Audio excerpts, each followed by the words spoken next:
अलीमा खानम और वज़ीर आला सुहेल आफरीदी की वफाकी अहम शख्सियात से मुलाकातें हुई।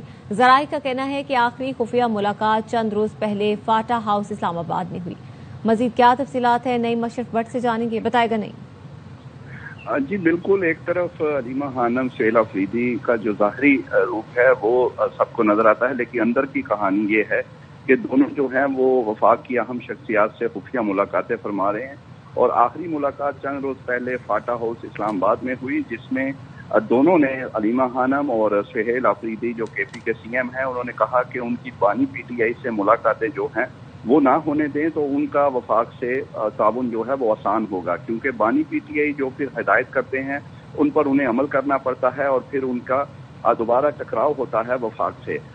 इसके बाद फिर अलीमा खानम ने यह भी कहा कि बुशरा बीबी की मुलाकातें भी बंद करवाएं, क्योंकि उनकी जब मुलाकात हो जाती है तो उनके जरिए भी पैगामात आते हैं तो उस पर अमल करना पड़ता है। इसी मुतालबे के बाद गुज़िश्ता रोज जो 2 रोज थे उसमें बुशरा बीबी की दोबारा जो है वो मुलाकातें उनकी भाभी और बेटी से बंद करवा दी गई। इसके अलावा जो सुहेल आफरीदी हैं केपी सीएम, उनका नाम आया था रेडियो पाकिस्तान हमला केस में, लेकिन वो चालान जो है हैरान कुन तौर पर, यह भी एक ब्रेकिंग न्यूज है कि वो चालान वो जमा अब तक नहीं हुआ, जो कि मीडिया में बहुत ज्यादा वो चला। समझा कि नाम आ गया, वो चालान बन गया, वो जमा हो गया होगा, लेकिन वो चालान अभी तक जमा नहीं हुआ। ये भी इस मुलाकात के समरात हैं।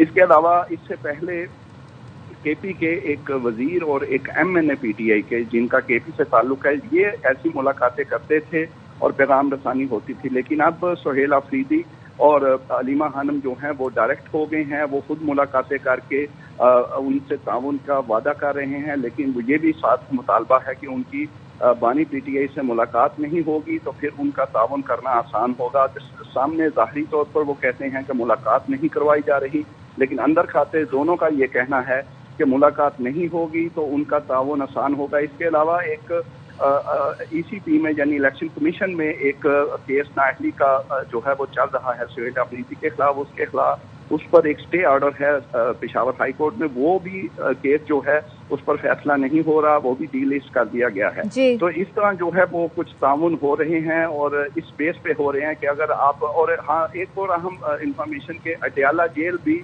पिछले हफ्ते सुहेल आफरीदी नहीं आए, वो भी इस मुलाकात की वजह से नहीं आए। ठीक है, बहुत शुक्रिया नईम अशरफ भट्ट।